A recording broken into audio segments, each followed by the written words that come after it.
Oh shit! Hey guys, it's Jess. So today I'm filming a really quick video for you guys to tell you my top 4 tips on how to battle high blood sugars and what I do to help bring them back down to normal again. So let's get started. Tip number 1. Now tip number 1.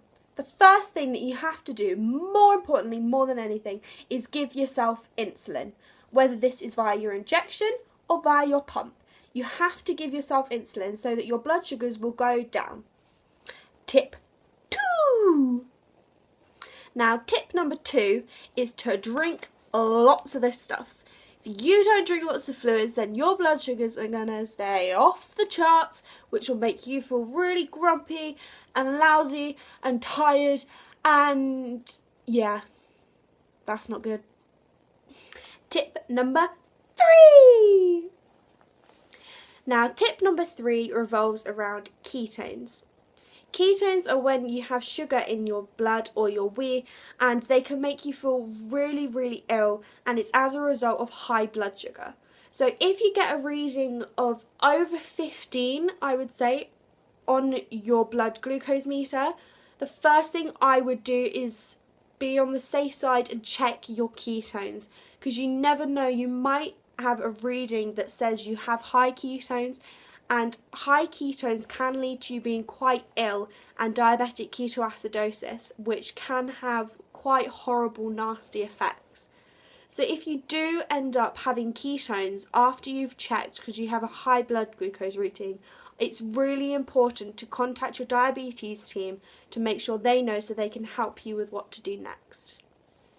And finally, tip number 4. Now tip number 4, my final tip, is exercise.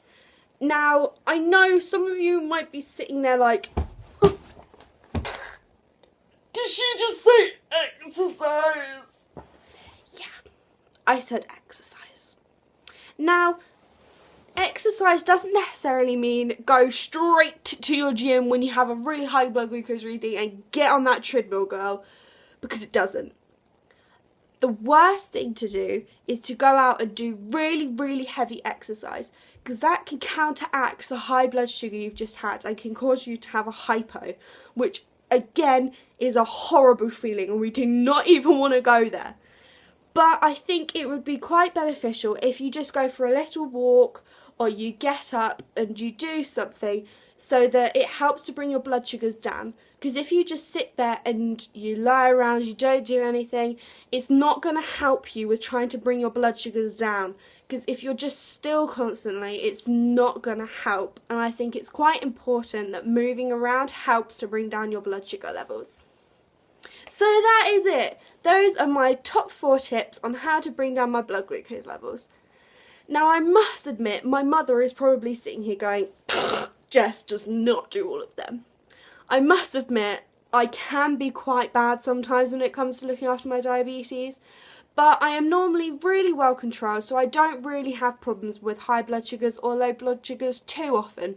But with these 4 tips, I know that if I ever do come across having a problem with high blood sugars, I have a way of controlling them myself, and I know that I will be capable enough to bring them back down again so I'm better pretty quickly. So thank you so much for watching. If you liked this video, then like, subscribe, do the usual YouTube stuff, and I will see you guys soon.